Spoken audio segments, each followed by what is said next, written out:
अब कई लोग कहते हैं गुरुजी शंकर जी पे जल चढ़ाकर पीने से बीमारियां चली जा रही है, शंकर जी पे जल चढ़ाकर आचमन करने से गांठों गठान गल जा रही है। ऐसा कैसे हो सकता है? उसका कारण केवल इतना है, जब हम शंकर भगवान पे जल चढ़ाते हैं, गंगा, यमुना, सरस्वती, कावेरी, नर्मदा सब जल चढ़ाते से पूरी नदियों का जल उस जल में आ जाता है। पार्वती जी का हस्त कमल, जया, विषहरा, शामली, दौतली सबका जल उसमें मिल जाता है। अशोक सुंदरी और गणेश कार्तिकेय का जल उसमें प्राप्त हो जाता है। और जब हम जल का पान करते हैं तो हमारा रोग धीरे धीरे समाप्त हो जाता है। उस जल की पवित्रता का एक पत्र है, देखिए।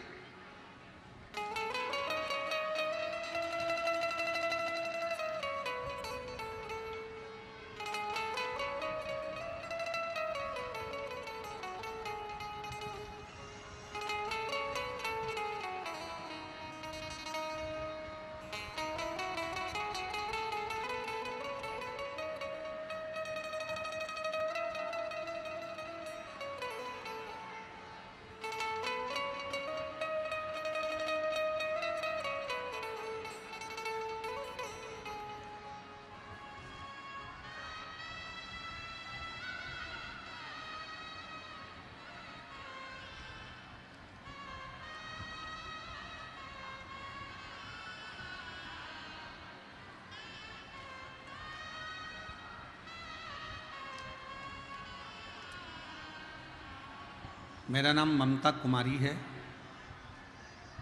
पति का नाम निशांत कुमार है, बिहारीगंज मधेपुरा की रहने वाली है। गुरुदेव, मेरी शादी को 18 साल हो गए, 2 बेटियां हैं। मुझे पूर्व में 3 लड़कों ने जन्म लिया, पर एक एक कर कर वो तीनों मर गए। दूसरी बार डॉक्टर को दिखाया तो डॉक्टर ने कह दिया कि तुम्हें मां बनने का चांस नहीं। हम अंदर से टूट गए। परिवार के कई लोग ताना देते थे, बेटियां हैं, बेटा नहीं, पर 3 बेटों को जाने के बाद लोग और अपशब्द कहने लगे कि इसके 3 लड़के चले गए, खा गए, मर गए, इस तरह की बातें करते। तब मेरी चाची ने मुझसे कहा कि पशुपतिनाथ का व्रत कर, टीवी पर कथा सुन। तब मैंने पशुपति व्रत करना प्रारंभ किया, कथा सुनना प्रारंभ करा। कुछ महीनों बाद डॉक्टरों ने तो कहा था कि संतान का सुख नहीं हो सकता, पर कुछ ही महीनों बाद गर्भ ठहर गया। तभी मैं थोड़ा डर गई, ना जाने क्या होगा। डॉक्टर के पास गई, डॉक्टर को दिखाया तो उसने कहा गर्भ ठहर गया, पर बच्चे को खतरा है।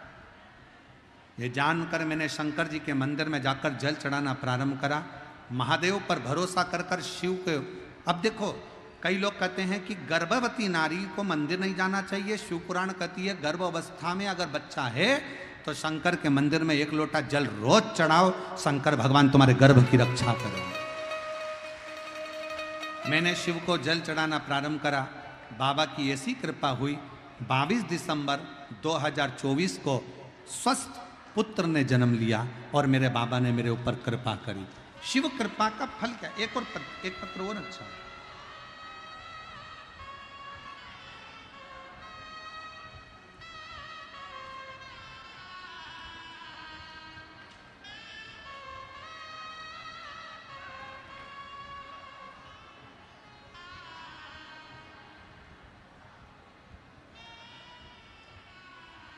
मैं अरुणा कुमारी, पति मिथुन कुमार, घर मनिहारी, तांती टोला, जिला कटिहार, राज्य बिहार, मोबाइल नंबर ये है। मेरा शादी को कई साल निकल गए थे, मुझे संतान का सुख नहीं था।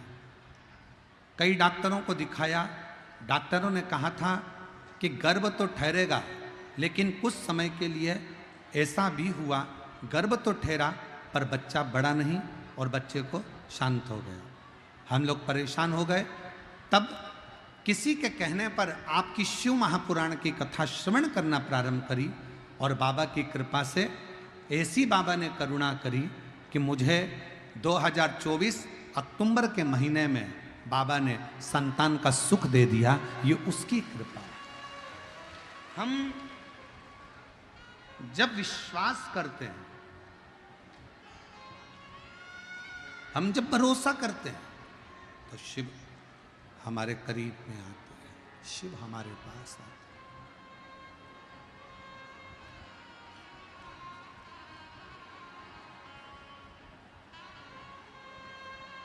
एक संबंध शिव से जोड़िए, एक संबंध भगवान शंकर से जोड़िए, एक संबंध भगवान से जोड़ने का प्रयास करिए।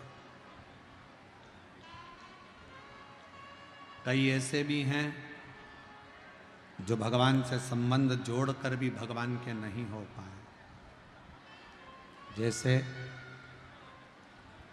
एक बार भगवान शंकर नेत्र बंद करके बैठे थे।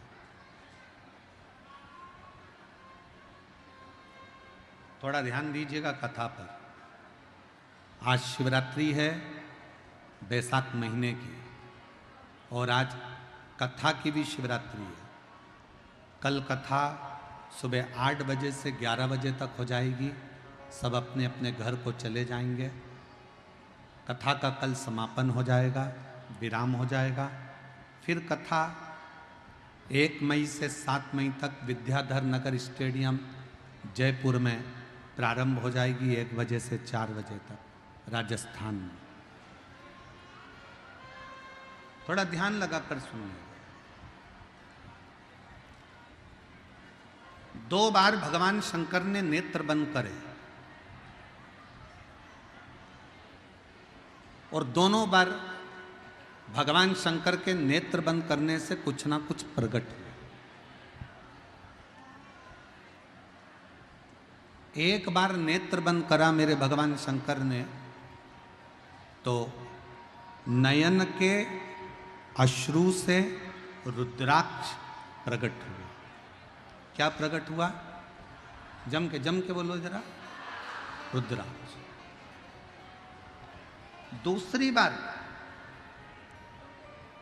नेत्र बंद करे मेरे भगवान शंकर ने, तो एक बालक ने जन्म लिया। जिस बालक ने अपनी आंखें नहीं खोली, रोता रहा। पार्वती जी ने देखा कि छोटा सा बालक है, तो मां जगतजननी जगदम्बा ने उसको गोदी में उठाया, अपना पुत्र मान। मां दुर्गा भवानी ने, मां जगतजननी जगदम्बा ने उसको अपना पुत्र मानकर उसको गोदी में उठा लिया, गोदी। और पार्वती जी ने देखा कि ये नेत्रों से देख नहीं रहा।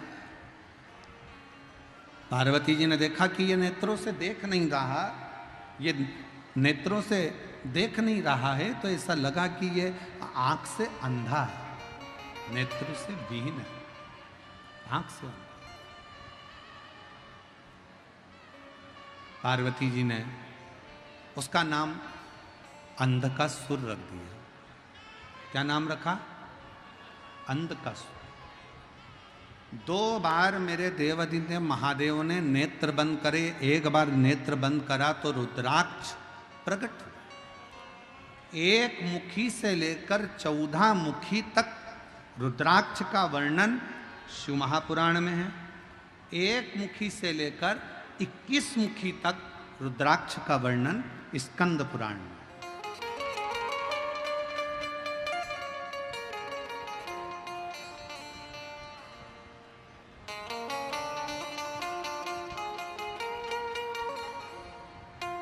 अब उस रुद्राक्ष में ऐसा क्या है?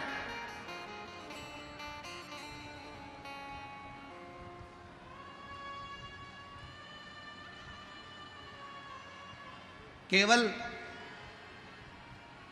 जिस रुद्राक्ष को हम सीहोर से लेकर आते हैं, कुबरेश्वर बाबा के धाम से लेकर आते हैं, तांबे के कलश में उसको गलाते हैं और पानी को शंकर जी पे चढ़ाकर उसका आचमन करते हैं। जिसके शरीर पर रोग होता है, तकलीफ होती है, कमर में, घुटने में या शरीर में कहीं ना कहीं दर्द होता है, तो वो गले में धारण करते हैं। स्त्री हो, पुरुष हो, बेटी हो, बेटा हो, सब रुद्राक्ष को धारण कर सकते, सब। एक तुलसी और एक रुद्राक्ष कभी अपवित्र नहीं होते, कभी अपवित्र नहीं होते। कई लोग कह देते हैं रुद्राक्ष को शमशान में चले गया अपवित्र हो गया, कई लोगों ने कह दिया रुद्राक्ष वहां चले गया अपवित्र हो गया, तुलसी की माला अपवित्र हो गई, तुलसी अपवित्र हो गई। तुलसी और रुद्राक्ष कभी अपवित्र नहीं होते। तुलसी और रुद्राक्ष तो जो अपवित्र है उसको भी छू ले तो पवित्र कर देते हैं, उसको भी पवित्र कर देते हैं।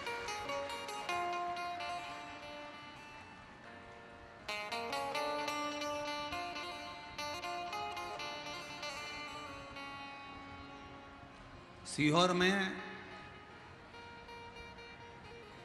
जिस रुद्राक्ष को आप लोग लेकर आते हो वहां से झोली पसार कर मांग कर कंकर शंकर की भूमि पर पहुंचकर रात्रि विश्राम कर कर सुबह बाबा से जल चढ़ाकर प्रार्थना कर कर रोग मुक्ति के लिए लोग, शरीर कष्ट से निवारण के लिए लोग रुद्राक्ष लेकर आते हैं।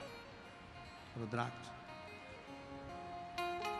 कई लोग कहते हैं गुरुजी रुद्राक्ष तो नेपाल में भी बहुत है, काशी में भी बहुत है, सारी दुनिया में रुद्राक्ष है, पर सीहोर का रुद्राक्ष ही इतना बल क्यों रखता है, इतना प्रबल क्यों होता है?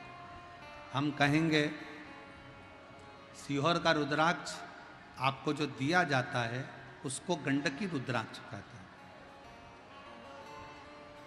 जब बाबा धाम में वो पहुंचता है, कुबेरेश्वर धाम में, उस रुद्राक्ष के एक मुखी से लेकर 21 मुखी तक जो मंत्र शिव महापुराण की कथा में, स्कंद पुराण में जो वर्णन किए जाते हैं, उन मंत्रों के द्वारा उन रुद्राक्षों को शिवरात्रि के समय पर जो रुद्राक्ष महोत्सव होता है उस समय पर उसको बाबा के उन मंत्रों को अभिजीत कराया जाता है, अभिमंत्रित किया जाता है। और फिर उन रुद्राक्ष को कहीं अभिमंत्रित करने की जरूरत नहीं पड़ती, सीधे आपने कुबेरेश्वर धाम से लेकर निकले और वहीं से आप उसका प्रयोग करना प्रारंभ कर सकते हो, वहीं से उसको धारण कर सकते, करना चाहिए। 2 बार भगवान ने नेत्र बंद करे, एक बार बंद करे भगवान ने नेत्र तो रुद्राक्ष उत्पन्न हुआ, दूसरी बार भगवान ने नेत्र बंद करे तो अंध का सुर उत्पन्न हुआ।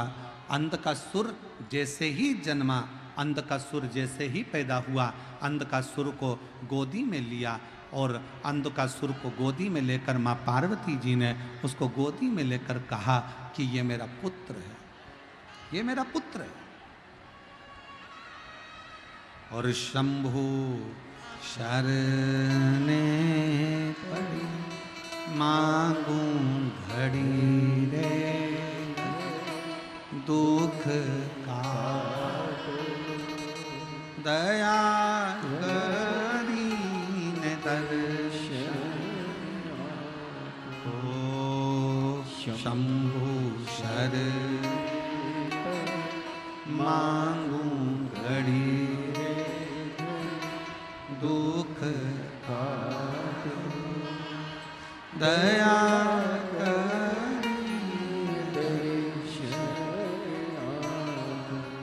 पार्वती जी गोदी में लेकर उसको एक पुत्र का भाव देने लगे। पार्वती जी ने उसको गोदी में लिया और अपना बेटा मानने लगे। और शिव जी कह रहे हैं पार्वती सुनो, इस अंध का सुर को समुद्र में डाल दो, फेंक दो इसको समुद्र के अंदर। पार्वती जी बोली प्रभु आपके नेत्र बंद करने से रुद्राक्ष का पौधा उत्पन्न हुआ, रुद्राक्ष उत्पन्न हुआ, उसको तुमने अपने गले में धारण कर लिया। रुद्राक्ष का पौधा उत्पन्न हुआ, रुद्राक्ष उत्पन्न हुआ तो तुमने उसको अपने गले में धारण कर लिया।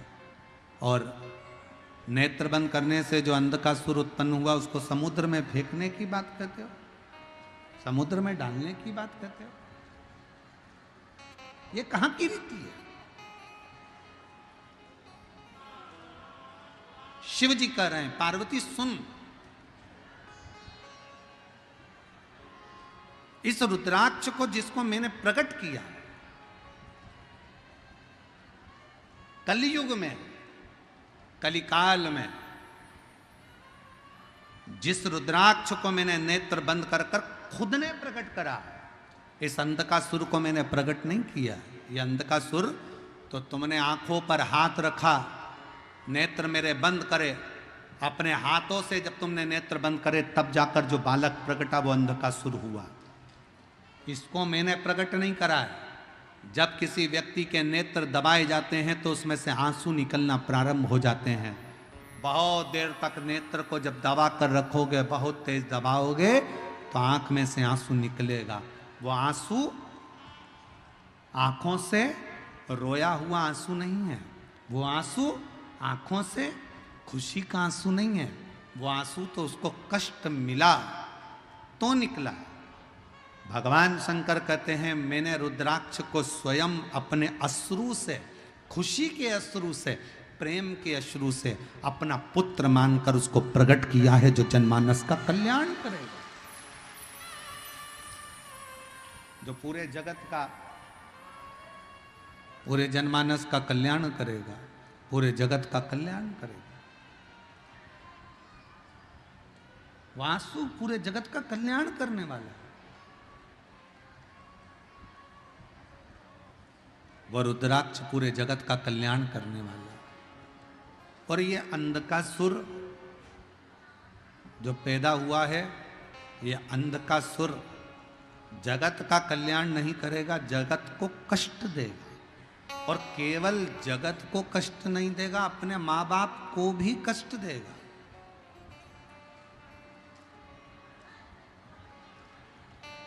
और सुनिए कथा,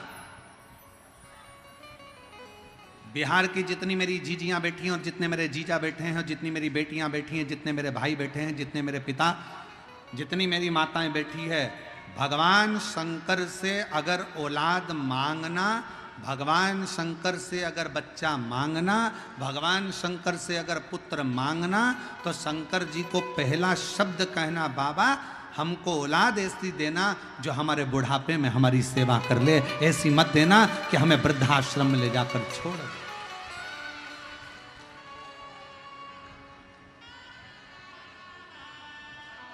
ऐसी औलाद नहीं चाहिए।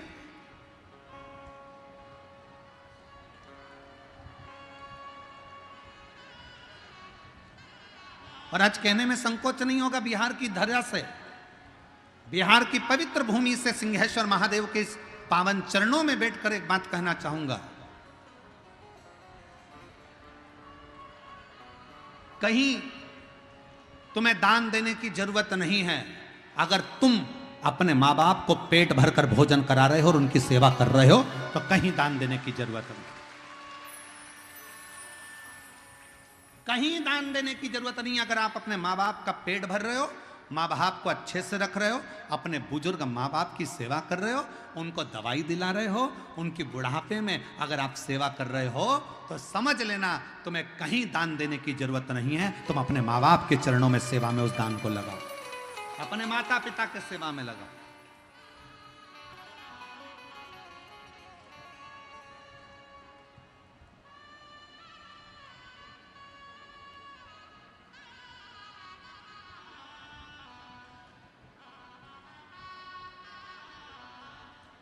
पहले भारत की भूमि पर गौशालाएं थी क्या? जम के बोलो। पहले भारत की भूमि पर गौशाला नहीं होती थी। घर घर में गाय होती थी, घर घर में गौ माता की सेवा होती थी, घर घर में गौ माता का पूजन होता था, घर घर में गौ माता की सेवा होती थी। गौशाला की जरूरत नहीं पड़ती थी। गौशाला बनी, ये भारत की भूमि पर श्रेष्ठता नहीं है, वो तो दुनिया के लोगों ने इस गौ माता को ठुकरा दिया। तो फिर गौ माता के लिए संतों ने, साधुओं ने, गुरुजनों ने, तपस्वियों ने गौशालाओं का निर्माण किया, तब निर्माण।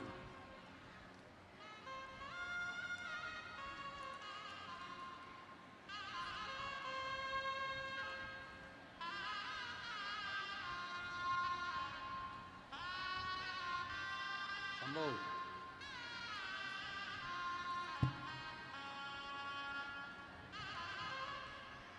शंभो। एक बार जोरदार ताली बजाकर स्वागत करें, बहुत सालों के बाद संतान का।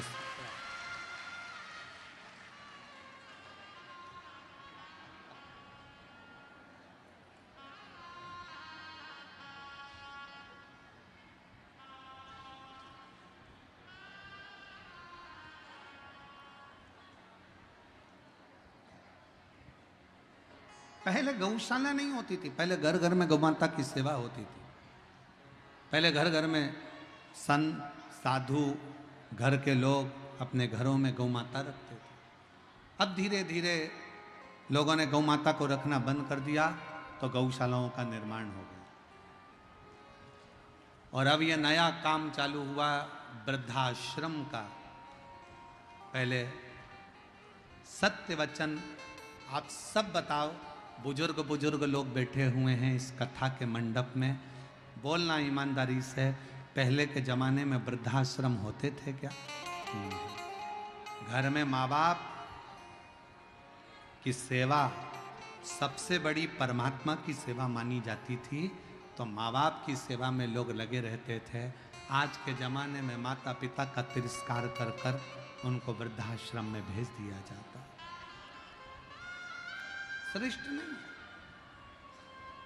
आज आप अपने माँ बाप को वृद्धाश्रम में भेजो, कल तुम्हारी औलाद तुमको वृद्धाश्रम में भेजेगी। एक कथा आती है, एक पत्नी ने अपने पति से कहा, सुनो तुम्हारे पिताजी बहुत खांसते हैं, तो मेरे पिताजी दिन भर खांसा करते हैं, बच्चों को पढ़ने में तकलीफ होती है।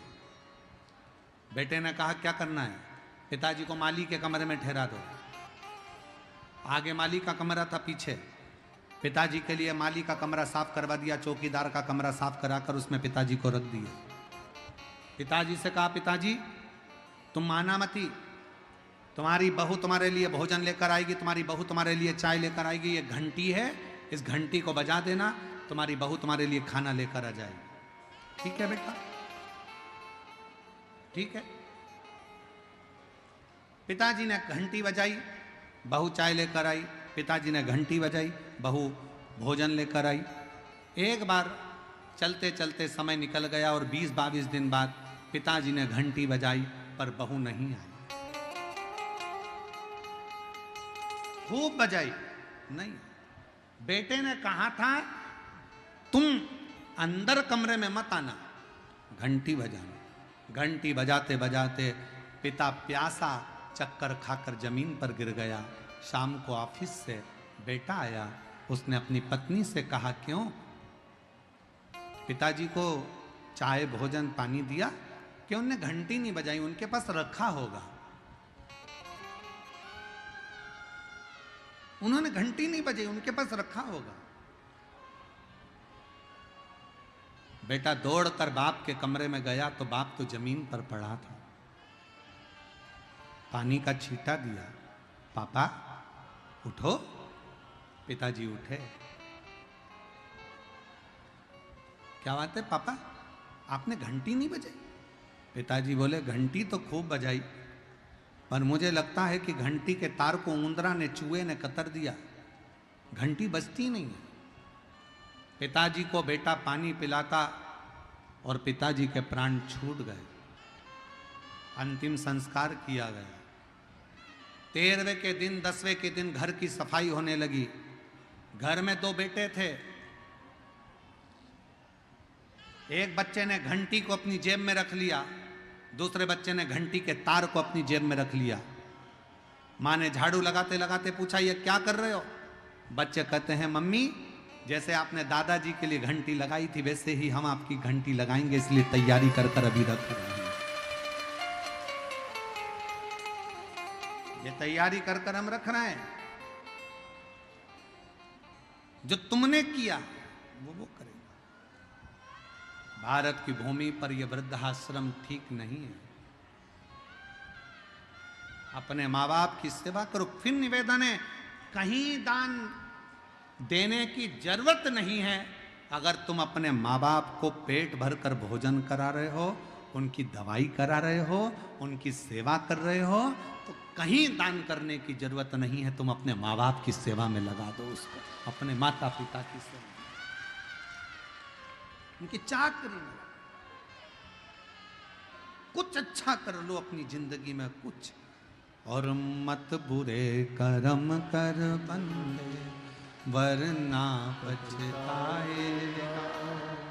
भगवान की आंखों से तू बच नहीं पाएगा, तू बच नहीं पाएगा।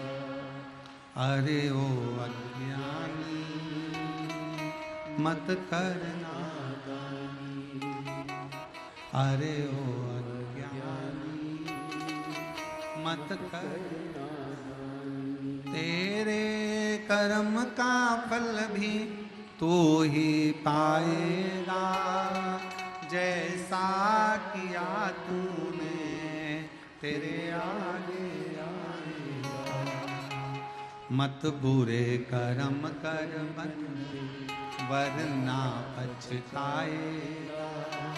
भगवान की आंखों से तू बच नहीं पाएगा, तू बच नहीं पाएगा। अरे ओ अज्ञानी मत करना। शिव जी कह रहे हैं, पार्वती ऐसा पुत्र नहीं चाहिए जो संसार को कष्ट दे, ऐसा पुत्र नहीं चाहिए जो माँ बाप को कष्ट दे। भगवान से अगर संतान मांगना, भगवान से अगर औलाद मांगना तो कहकर मांगना, भगवान ऐसी संतान देना जो हमारे बुढ़ापे में हमारी सेवा करे और संसार में आकर कुछ अच्छा कर्म कर कर अपने जीवन को आनंदित करे, श्रेष्ठ कर्म।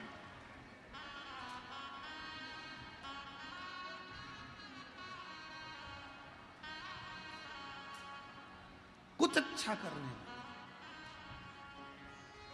पार्वती जी फेंक दो इसको समुद्र के अंदर। पार्वती जी ने गले से लगा लिया, मैं इसको नहीं फेंक सकती, मेरा बेटा है। फेंको पार्वती समुद्र में इसको। पार्वती जी ने उठाकर समुद्र में शंकर जी के कहने पर फेंक दिया। समुद्र में बैठा था हिरण्याक्ष, उस अंधकासुर को हिरण्याक्ष ने उठा लिया, पालन पोषण करने लगा। अंधकासुर जब बड़ा हुआ तो उसने हिरण्याक्ष से पूछा कि मेरे माता पिता कौन है। हिरण्याक्ष ने कहा, तुम्हारा माँ बाप कोई भी नहीं है, केवल मैं तुम्हारा पिता हूं। समय आया, श्रीमद् भागवत में वर्णन आता है, हिरण्याक्ष ने पृथ्वी को जल में डुबो दिया था। भगवान ने वराह रूप धारण कर कर पृथ्वी को जल में से निकाला था और हिरण्याक्ष का वध करा था। हिरण्याक्ष मर गया। अंधकासुर को लगा मेरे पिता का वध किसने किया है? देवताओं ने। अंधकासुर ने देवताओं से द्वेष करना प्रारंभ कर दिया। त्राही माम, चारों तरफ त्राही त्राही त्राही करने लगा। जो यज्ञ करता अंधकासुर उस यज्ञ को समाप्त कर देता। जहां अनुष्ठान होता अंधकासुर उस अनुष्ठान को बंद करवा देता। अंधकासुर ने उपद्रव मचाना जो प्रारंभ करा, उपद्रव मचाते मचाते ब्रह्मा जी की समाधि में तपस्या में लीन हो गया। ब्रह्मा जी ने पूछा, मांग तुझे क्या चाहिए? अंधकासुर कहता है, मेरे प्राण कभी ना जाए, मैं मरूं ना।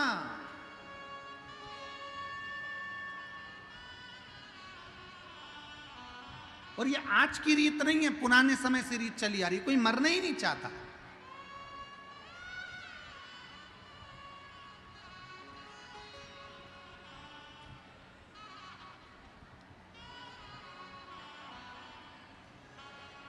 एक बार जो पृथ्वी पर आ जाता है ना, वो मन में सोच लेता मैं नहीं मरूं तो अच्छा है, और आनंद हो आनंद।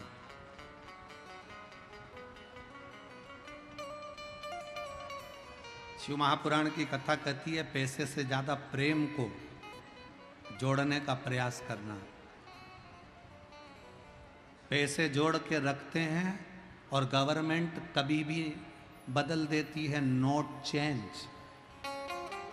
पर प्रेम जोड़कर रखोगे तो वो कभी नहीं बदलेगा, वो अंतिम समय तक काम आएगा, उसमें बदलाव नहीं आएगा। प्रेम जोड़िए, प्रेम। और बड़े बड़े नोट की तरह नहीं, चिल्लर की तरह जिंदगी जियो। बड़ा नोट कभी भी बदल सकता है, पर चिल्लर कभी नहीं बदलती। बड़ा नोट जेब में किसी किसी के होता है, पर चिल्लर सब्जी वाले से लेकर कबाड़े वाले तक, कबाड़े वाले से लेकर सोने चांदी वाले तक, सोने चांदी वाले से लेकर हीरे पन्ने वाले तक के पास में चिल्लर होती है। अपनी वैल्यू ऐसी बनाओ चिल्लर जैसी, जो तुम्हारे बिना किसी का काम ना चले और तुम्हें पहले आगे लिया। बड़े नोट की तरह नहीं।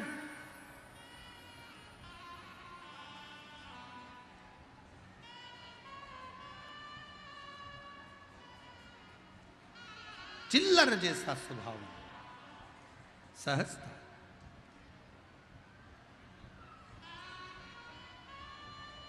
अंधकासुर ने तब किया, ब्रह्मा जी से वर मांग रहे हैं, मैं मरूं ना, मरना तो पड़ेगा,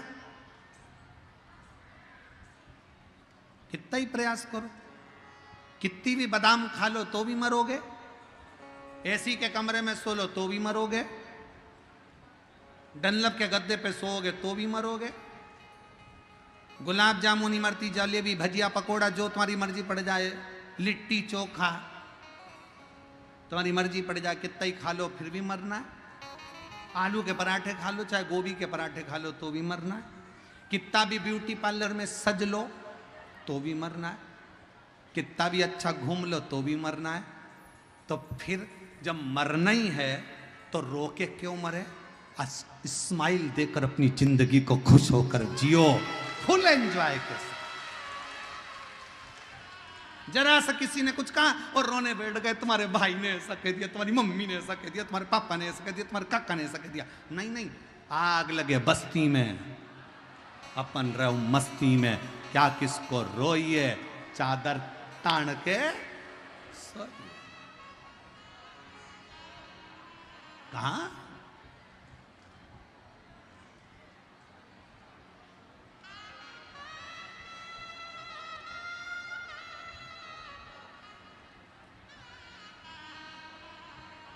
और जब बस उसके आश्रित होकर जब रावण को सोने की लंका दे सकता है, भस्मासुर को कंकण दे सकता है, तो सबको दे सकता है, सबको सब कुछ प्रदान कर सकता है वो।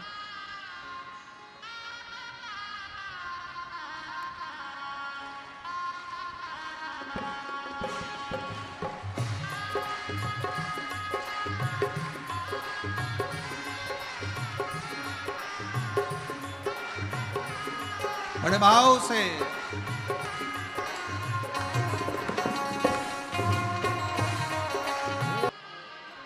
अपने स्थान पर बैठकर, जहाँ जगह मिले वहाँ बैठकर बाबा को अपने मन का भाव कहिए, दिल से प्रार्थना करिए। आज बैसाख महीने की भी शिवरात्रि है और शिव महापुराण की भी शिवरात्रि है। अद्भुत संजोग है, सिंहेश्वर बाबा की यह पवित्र धरा, पवित्र भूमि, जहाँ बाबा से प्रार्थना करने का सौभाग्य मिला है। आपको जहाँ जगह मिले वहाँ बैठकर बाबा को दिल से प्रार्थना करना, निवेदन करना। इस प्रार्थना को करने के लिए लोग कथा के पंडाल में आते हैं, और जो लोग ऊपर ऊपर बैठे हैं, गाड़ियों के ऊपर चढ़कर या दीवालों पर चढ़कर, खंभों पर चढ़कर बैठे हैं, उनसे निवेदन है प्रार्थना करते समय अपना ध्यान रखना, नहीं तो तुम नीचे टपक जाओ। इसका विशेष ध्यान रखना कि तुम गिर ना जाओ। और दिल से बाबा को, अपने हृदय से बाबा को विनय करें, निवेदन करें, प्रार्थना करें।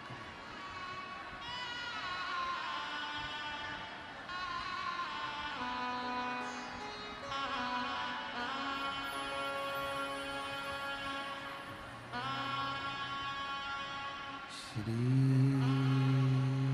शिवाय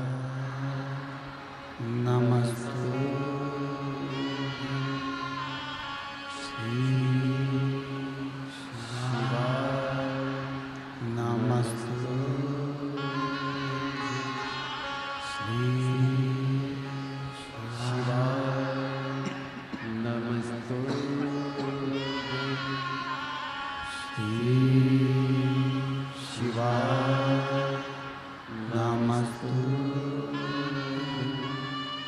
श्री शिवाय नमस्तुते श्री शिवाय नमस्तुते श्री शिवाय नमस्तुते भोला सब दुख काटो ओ भोला सब दुख काटो शिव शंकर जपो तेरी माला भोले बाबा जपो तेरी माला भोला सब दुख काटो ओ भोला सब दुख काटो वेश मंगल वेश है मंगल शमशान वासी शमशान वासी ओ भोला सब दुख काटो ओ भोला सब दुख काटो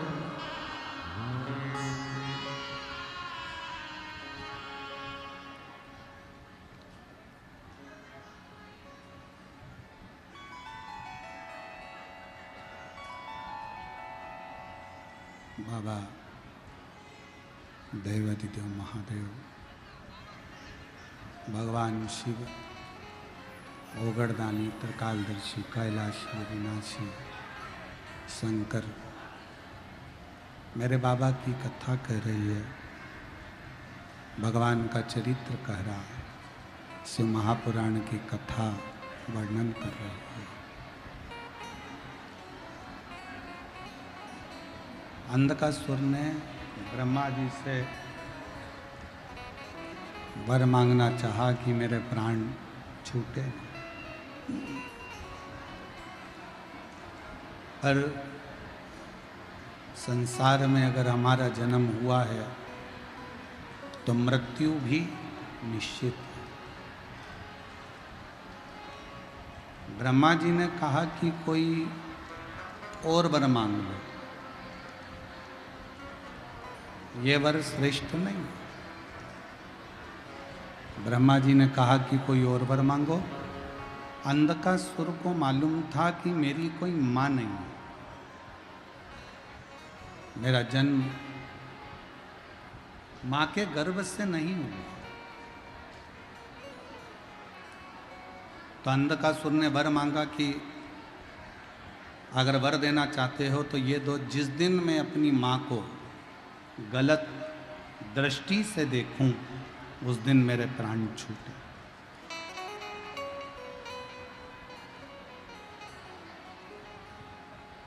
जिस दिन मैं अपनी माता को गलत दृष्टि से देखूं उस दिन मेरे प्राण छूटे। तथास्तु। अब अंधकासुर को यह समझ लेना था कि अगर ब्रह्मा जी ने तथास्तु कहा है तो मतलब मेरी कहीं ना कहीं तो माँ जरूर होगी, मेरी माता तो कहीं ना कहीं है।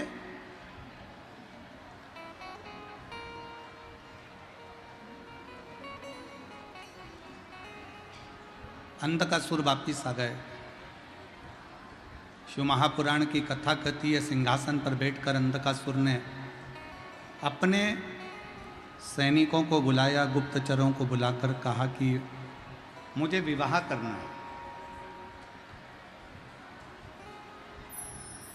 और मेरी शादी करने के लिए कोई अच्छी सुंदर कन्या को देख कर लो। एक गुप्तचर ने कहा जो बड़ी सुंदर कन्या थी, बड़ी अच्छी थी, हिमालय राज की बेटी पार्वती, उसको तो शंकर ले गए, उसका विवाह तो शिव जी से हो गया। अंधकासुर हंसकर बोला, तो क्या हुआ, उस पार्वती को मैं अपना बनाऊंगा। अब इसको यह नहीं मालूम कि जब तेरा जन्म हुआ तो पार्वती जी ने गोदी में लेकर तुझे पुत्र कहा था, पुत्र का वात्सल्य दिया था।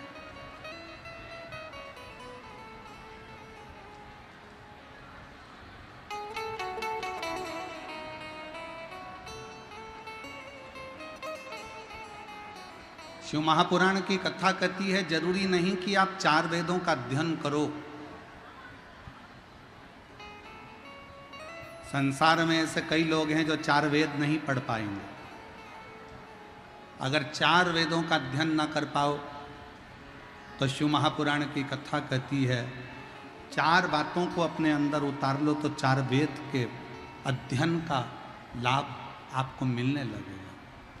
पहले नंबर पर है समझदारी, दूसरे नंबर पर है जवाबदारी, तीसरे नंबर पर है वफादारी और चौथे नंबर पर है ईमानदारी। ये 4 बातों का जो अध्ययन कर लेता है, 4 वेद के अध्ययन का फल प्राप्त। जरूरी नहीं कि 4 वेद पढ़ोगे तो वेद पाठ ही कहलाओ।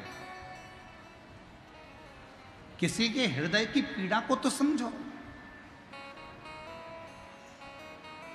शास्त्र खूब पढ़ लिया, वेद खूब पढ़ लिया, खूब अध्ययन कर लिया, खूब विद्वान बन गए, खूब विद्वत्ता धारण कर ली और किसी के दिल की पीड़ा को, किसी के मन की पीड़ा को, किसी के हृदय की पीड़ा को नहीं समझ पाए तो क्या मतलब। हमने पहले भी एक कथा में कहा था, हीरा के परखैया मिल सकते हैं, हीरा को परखने वाले मिल सकते हैं पर पीड़ा को परखने वाले संसार में इतनी जल्दी मिल नहीं पाते। 4 वेदों का अध्ययन करा कि नहीं करा, पर 4 बातों का अध्ययन जरूर करो। समझदारी रखो अपने अंदर कि हम जिस परिवार में, हम जिस समाज में, जिस संप्रदाय में, जिस जगह पर हैं वो हमारे लिए श्रेष्ठता। जवाबदारी रखिए। अगर थोड़ी सी भी जवाबदारी मिली है कि किसी को पानी पिलाना है, किसी को बिठाना है, किसी को खिलाना है, भोजन कराना है, बिठाना है, कोई जवाबदारी तुम्हारे ऊपर मिली है तो उसको निभाओ। उस जवाबदारी को पूरा रखो। और मैं सिंहेश्वर महादेव की इस समिति को, गौरी शंकर समिति को बहुत बहुत धन्यवाद देता हूं जिन्होंने इस जवाबदारी को पूर्ण तरह से निभाया। और केवल समिति ने ही नहीं, पूरे सिंहेश्वर के आसपास के जितने दुकानदार हैं, जितने व्यापारी हैं, जितने भी लोग सिंहेश्वर में रहते हैं, इस मधेपुरा में रहते हैं, उन सब ने अपनी अपनी जवाबदारी को निभाया। तब जाकर यह कथा लाखों की संख्या में पहुंचकर सफलता की ओर बढ़ी। सबने निभाया।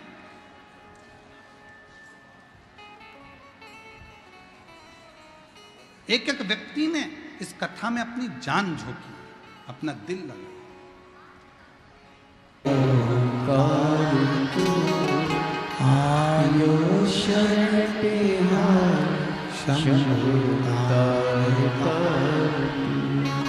बखान क्या करूं मैं आँखों के ढेर का, चपटी भभूत में खजाना कुबेर का।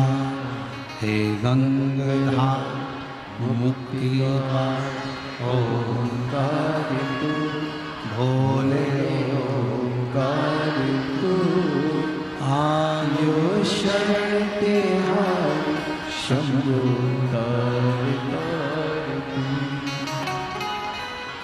शिव कथा जिसका मातृ स्मरण ही हमारे जीवन को सार्थकता प्रदान कर देता है, हमारे जीवन को आनंदता प्रदान कर देता है। आप कितने विश्वास के साथ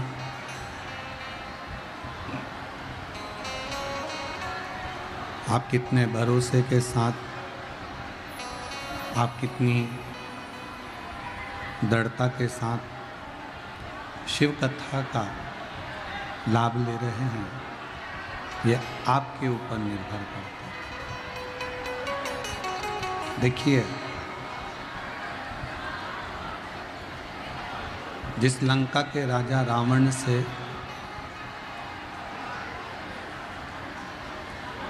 देवता भी कांपते थे,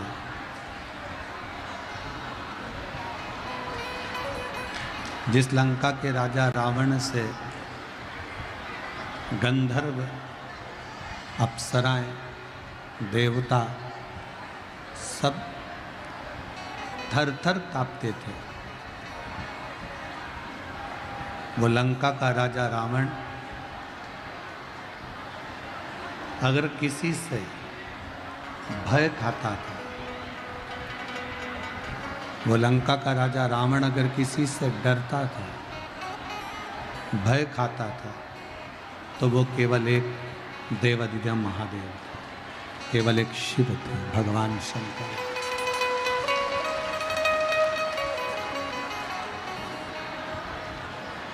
क्यों? क्योंकि लंका के राजा रावण को ये मालूम था, लंका के राजा रावण के स्मरण में यह था कि देवता केवल पल्ला झाड़ कर देते हैं।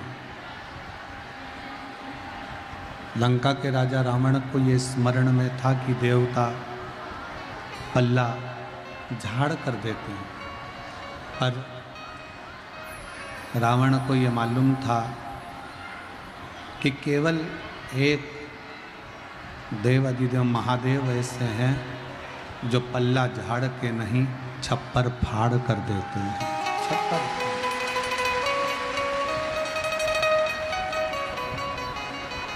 और मैंने तेरे ही भरोसे बाबा, तेरे ही भरोसे हवा बिच उड़ती जवानी बाबा, तोरे हथों छड़ी नाम कटी जवानी भोले मेरे शंभू में। लंका का राजा रावण भी जानता था, लंका का राजा रावण भी ये जानता था कि यदि कोई शीघ्र प्रसन्न हो सकता है, कोई शीघ्र वर दे सकता है, कोई शीघ्र अगर प्रसन्नता धारण कर सकता है, तो केवल एक देवाधिदेव महादेव ही हैं जो सब कुछ दे सकते, सब कुछ। आप लोग लाखों की संख्या में आए हो, पूरे रोडों पर ट्रैफिक जाम पड़ा हुआ है, जितने लोग अंदर बैठे हैं इससे ज़्यादा बाहर बैठे हैं, और बाहर से ज़्यादा लोग ट्रैफिक में फंसे हुए हैं जो यहाँ तक नहीं पहुँच पाए। गर्मी भी बहुत है। अब इतनी दूर अगर आप लोग आए हैं तो दिल से बाबा देवाधिदेव महादेव की कथा का रसपान करना और बाबा से झोली पसार कर अपने मन की बात कहना, तो बाबा तुम्हारी झोली खुशियों से भरकर भेज देगा। शिव कृपा कर भेज देगा। रावण की चित्तवृत्ति में, रावण के स्मरण में ये बात है। ब्रह्मा जी को राजी करना है तो बहुत घोर तप करना पड़ेगा, साधना करना पड़ेगी, बहुत तपस्या करना पड़ेगा। भगवान विष्णु का तप करना है भगवान विष्णु को अगर प्रसन्न करना है तो बहुत तप करना पड़ेगा, साधना करना पड़ेगी, तपस्या करना पड़ेगी। पर भगवान शंकर के लिए बहुत ज़्यादा तप करने की, भगवान शंकर के लिए बहुत ज़्यादा तपस्या करने की, भगवान शंकर के लिए घोर तप की जरूरत नहीं पड़ती। भगवान शंकर को रिझाने के लिए तो एक लोटा जल जब दिल से आप समर्पित करेंगे तो भगवान शंकर उसको स्वीकार करेंगे, भगवान शंकर उसको स्वीकारेंगे। बस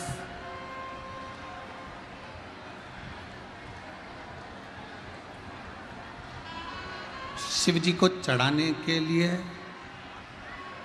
तुम कुछ लेकर जाओ ना जाओ, पर अपना हृदय शिव के प्रति लेकर जरूर जाओ, भगवान शंकर के प्रति लेकर जरूर जाओ। जब शिव जी का विवाह हुआ, हिमालय राज जी के यहाँ बारात शंकर भगवान की पहुंची, खूब सज धज कर।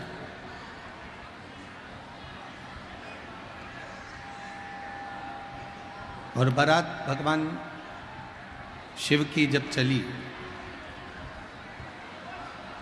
दुनिया की पहली बारात थी,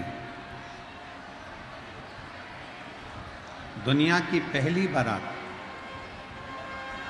दुनिया वालों की बारात घर से चालू होती है, होटल से चालू होती है, धर्मशाला से चालू होती है, पर भगवान शंकर की दुनिया की पहली बारात थी जो शमशान से चालू हुई थी और हिमालय राज के दरवाजे तक पहुंची।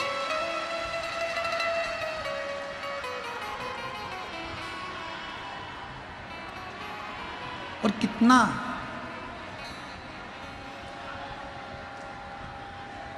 एक मुहूर्त निकल गया, दो मुहूर्त निकल गए, तीन मुहूर्त निकल गए, शिव जी की बारात नहीं पहुंची।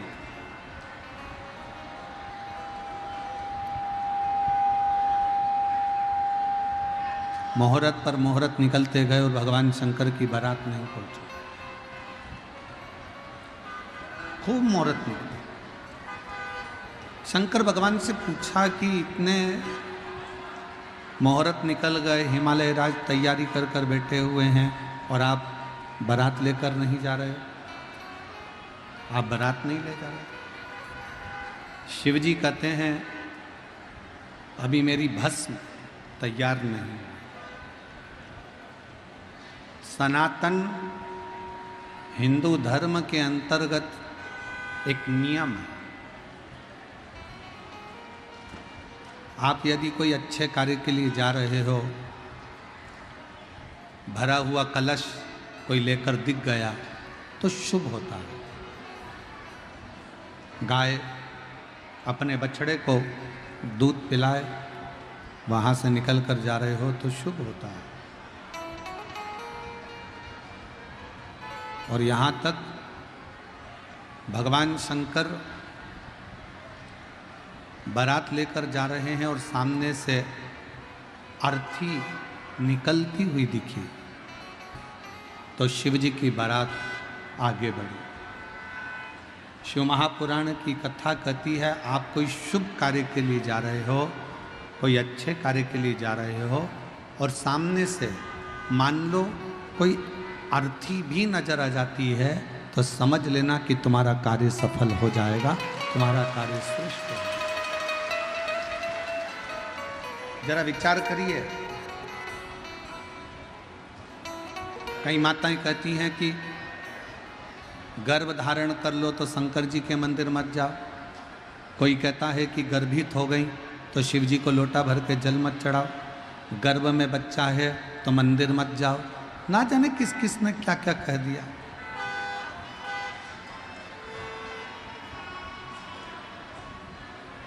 कौन कहता है कि गर्भवती नारी को शंकर का भजन नहीं करना चाहिए? कौन कहता है कि गर्भवती स्त्री को शिव के मंदिर नहीं जाना चाहिए? किस पुराण में लिखा है? किस शास्त्र में लिखा है? हमारे सारे वेद, सारे पुराण, सारे शास्त्र एक बात कहते हैं, अगर आप कैसे भी हैं और आप कितने भी दुखी हैं, चाहे आप कितनी भी तकलीफ में हैं, चाहे आप कितने भी कष्ट में हैं, और चाहे आपने दुनिया का कितना भी पाप क्यों ना किया हो, तो भी शंकर के मंदिर में जाकर एक लोटा जल जरूर चढ़ाएं।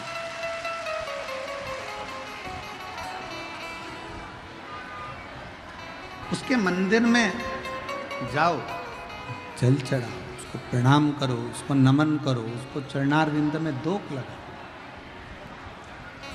कौन कहता है कि शिव के मंदिर में गर्भवती नारी शिव के मंदिर ना जाए, गर्भ अवस्था है तो शंकर के मंदिर मत जाओ, तकलीफ में हो तो शिव के मंदिर जाओ। फिर किसी ने कहा, लोग कहते हैं गुरुजी कि भगवान से कुछ मांगना नहीं चाहिए।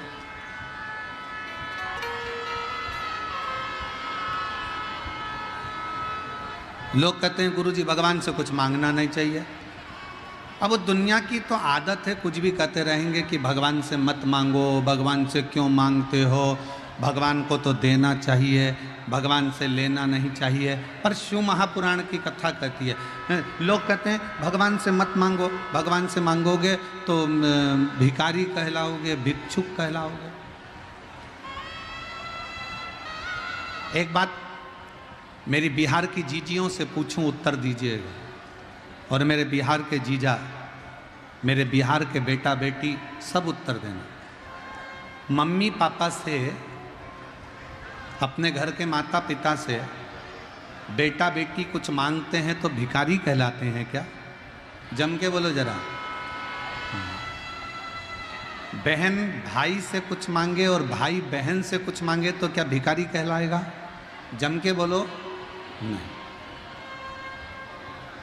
पति पत्नी से कुछ मांगे, पत्नी पति से कुछ मांगे तो क्या भिखारी कहलाएगा? नहीं। जैसे पति पत्नी एक दूसरे से कुछ मांग रहे हैं तो वो भिखारी नहीं कहलाते, बहन भाई एक दूसरे से कुछ मांग रहे हैं तो भिखारी नहीं कहलाते, बच्चा अपने माता पिता से कुछ मांगता है तो भिखारी नहीं कहलाता। उसी तरह हम जब महादेव से मांगते हैं तो भिखारी नहीं कहलाते, हम उसके पुत्र कहलाते।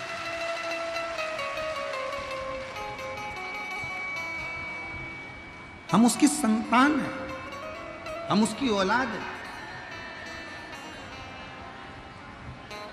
और शंभु शरणे पड़ी मांगू घड़ी रे घड़ी, दुख का दया करी न दर्शन। ओ शंभु शरणे मांगू घड़ी रे दुख का दया करीन दर्शन। जैसे माँ बाप से मांगने पर बच्चा भिखारी नहीं कहलाता, हक से मांगता। ये मेरे मम्मी है, ये मेरे पापा हैं, ये मेरे पिताजी हैं, ये मेरी माँ है, हक से मांगता है, हक से। उसी तरह भगवान से मांगने में, आप अगर भगवान शंकर के पुत्र बन गए, आप अगर भगवान शंकर की पुत्री बन गई, आपने दिल से शिव जी को अपना पिता मान लिया, भगवान शंकर को अपना पिता मानकर, पापा मानकर, माँ जगतजननी दुर्गा को, भवानी को अपनी माँ मानकर, मैया मानकर अगर आप प्यार करते हो, शिव से प्रेम करते हो, शंकर से हृदय से स्नेह करते हो, तो ये निश्चित है तुम्हारे दुख को देखकर देवाधिदेव महादेव भी दुखी हो जाते।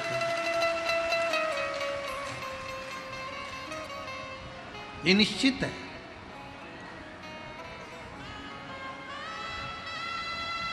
हमने कई लोगों के मुख से सुना है, कई लोग अपने प्रवचन में भी कह देते हैं भगवान से कुछ नहीं मांगना चाहिए, भगवान से कुछ मत मांगो।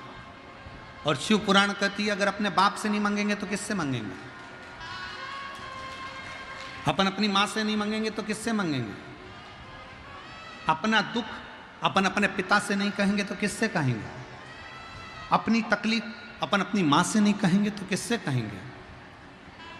दुनिया के लोग प्रवचन में कहें कि भगवान से मत मांगो, भगवान को तो देव, भगवान को मत मांगो, भगवान को तो देव, तो उनको कह देना शिव हमारे पिता हैं, जगत जननी दुर्गा हमारी माँ है, और हमारे बाप और माँ से मांगने में हमें कोई संकोच नहीं है, उनसे हम मांग।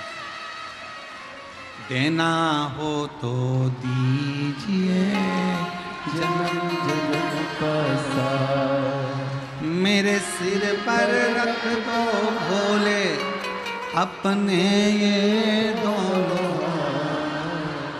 देना हो तो दीजिए जन्म जन्म का सार, देना हो तो दीजिए जन्म जन्म का सार। आप उससे मांग सकते हो, वो आपका पिता है। और केवल हम आपको नहीं कर रहे, हम भी शिव महापुराण की कथा में जब आकर बैठते हैं, ये शिव महापुराण को नमन कर कर इस पोथी के सामने मस्तक नवाकर, झोली पसार कर कथा में बैठने से पहले और कथा से उठने के बाद भी झोली पसार कर भगवान से यही मांगते हैं, बाबा किसी स्त्री की गोद खाली मत रखना और किसी पुरुष की जेब खाली मत रखना, सबके भंडार, सबके भंडार भर।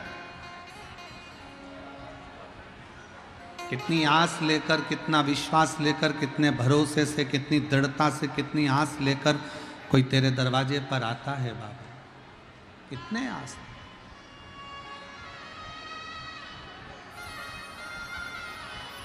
कोई कितना विश्वास लेकर तेरे पास में आता है बाबा, और तू उसकी झोली ना भरे तो ये कहां का बाबा। खूब प्रेम करो शिव जी से, खूब प्यार करो भगवान शंकर से, खूब स्नेह करो मेरे बाबा से, अपना बाप मानकर, अपना पिता मानकर। महाराज ना पैसा लगता है, ना खर्चा लगता है, ना पैसा लगता है, ना खर्चा लगता है, श्री शिवाय नमस्तुभ्यम बोलिए जीवन में अच्छा लगता है। तो बोलते, इसमें ना आपका धन लगना है, ना पैसा लगना है, ना कोई खर्चा लगना है, केवल शिव नाम का जाप करो। एक लोटा जल लेकर महादेव के मंदिर में रोज जाओ, अपना घर का दरवाजा छोड़कर प्रणाम कर कर श्री शिवाय नमस्तुभ्यम बोलते हुए मंदिर में प्रवेश करो। जल चढ़ाते समय बाबा से अपने दिल की बात कहो और बाबा से झोली पसार कर विनय कर कर फिर आओ, फिर आओ, निवेदन कर। श्री शिवाय नमस्तुभ्यं, श्री शिवाय नमस्तुभ्यं, श्री शिवाय नमस्तुभ्यं, श्री शिवाय नमस्तुभ्यं। सब बोलिए श्री शिवाय नमस्तुभ्यं, श्री शिवाय नमस्तुभ्यं, श्री शिवाय नमस्तुभ्यं, श्री शिवाय नमस्तुभ्यं। तुम जितने दिल से बाबा से प्रेम करोगे, प्रेम का मतलब क्या होता है? प्यार का मतलब क्या है? क्या मतलब है प्रेम का? एक दूसरे के हो जाना प्रेम हो गया? घर छोड़ के भाग के शादी कर लो प्यार हो गया? और बाद में घर पे जाके खूब लड़ो और तलाक करवा लो, प्यार हो गया? इसको प्रेम और इसको प्यार नहीं कहते। प्रेम और प्यार का सबसे बड़ा मतलब है दुख तुम्हें आए और तुम्हारा चेहरा देखकर तुमसे प्यार करने वाला पहचान जाए कि इसको तकलीफ क्या है। प्रेम।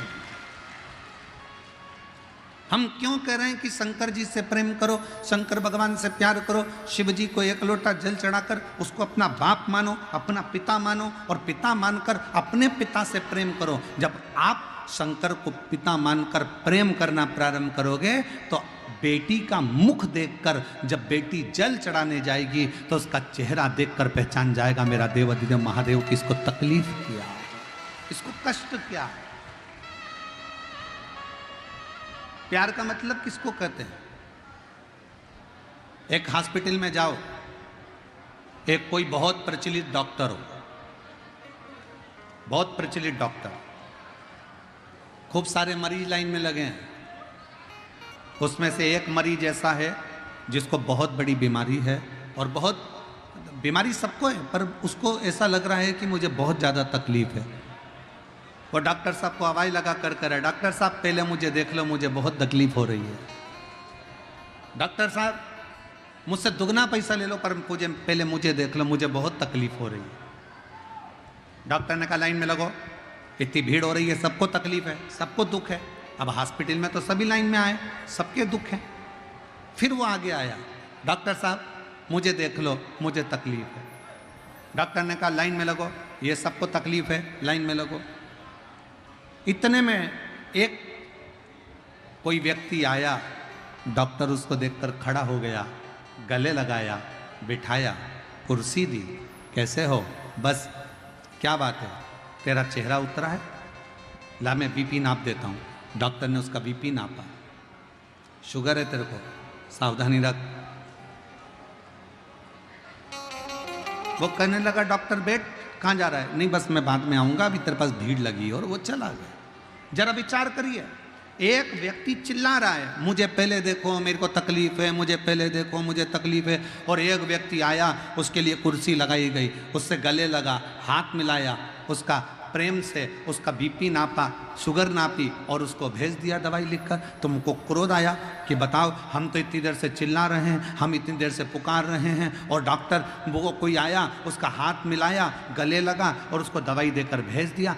क्यों ऐसा, किस लिए? क्योंकि डॉक्टर का प्रेम उस व्यक्ति से था, उस व्यक्ति का प्रेम डॉक्टर से था, तो इतने लाइन में लगे थे, सबको छोड़ दिया। पहले जिससे प्रेम था उसको देखा गया, पहले जिससे प्रेम था उससे देखा गया। तुम जिस दिन मेरे देवाधिदेव महादेव से प्रेम कर लोगे, तुम जिस दिन मेरे शंकर से प्यार कर लोगे, तुम जिस दिन भगवान शंकर को अपना पिता मानकर स्नेह में डूब जाओगे, प्यार करना, प्रेम करना प्रारंभ कर लोगे, उसी दिन लाइन भले कितनों की लगी हो, सबसे पहले फाइल तेरी निपट जाएगी और बाबा तेरे ऊपर कृपा कर। कोई भी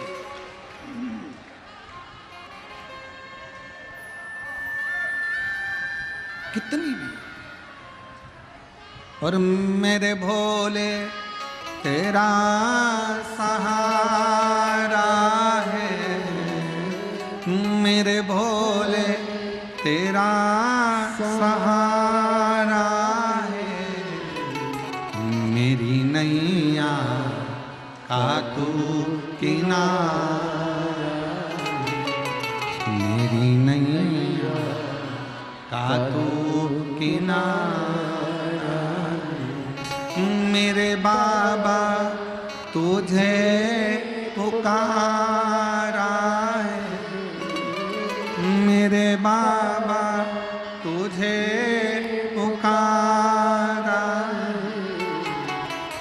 मेरी नैया का तू किनारा, मेरी नैया का तू किनारा। एक बार उसको दिल से कह कर देखो, पापा, ओ मेरे शंकर, ओ मेरे त्रिकालदर्शी, मेरे सिंहेश्वर नाथ, मेरे कुबेरेश्वर बाबा, बहुत दुखी हूँ बाबा, तो सुनना मेरी अरदास, बहुत तकलीफ में हूं बाबा। तेरी बेटी कब तक ठोकर खाएगी बाबा, कब तक? मैं तेरा बेटा हूं बाबू। ए बाबुल, ए बाबा, मैं तेरा पुत्र हूं। और रिश्ता तेरा मेरा सबसे प्यारा, रिश्ता तेरा मेरा सबसे प्यारा। तू मेरा बाबा, मैं हूँ तेरा लाला, मैं हूँ तेरा लाला। तू मेरा बाबा, मैं हूँ तेरा लाला, मैं हूँ तेरा लाला। अपने पिता से कह दो, शिव को बाप मान लो, पिता। बाप और बेटी के रिश्ते के आगे कोई रिश्ता नहीं है साहब। पिता और पुत्र के रिश्ते के आगे कोई रिश्ता नहीं है साहब। आप शंकर भगवान से एक अपना पिता का रिश्ता बनाओ। एक बाप बेटी का रिश्ता बनाइए। ऐसा कौन सा दुख है मेरे बाबा जो तू काट नहीं सकता?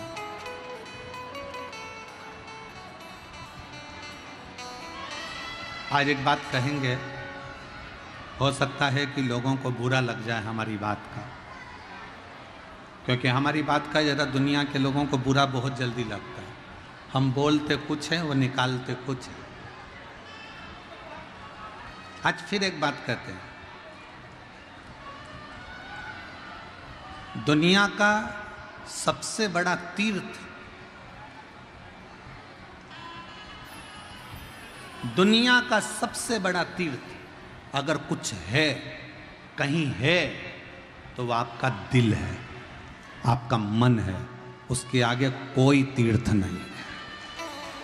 दुनिया का सबसे बड़ा तीर्थ है आपका दिल, दुनिया का सबसे बड़ा तीर्थ है आपका मन। क्योंकि जिसका मन अच्छा होता है, उस व्यक्ति के सानिध्य में ही कहीं ना कहीं तीर्थ का निर्माण हो जाता है। जिसका दिल अच्छा, जिसका मन अच्छा।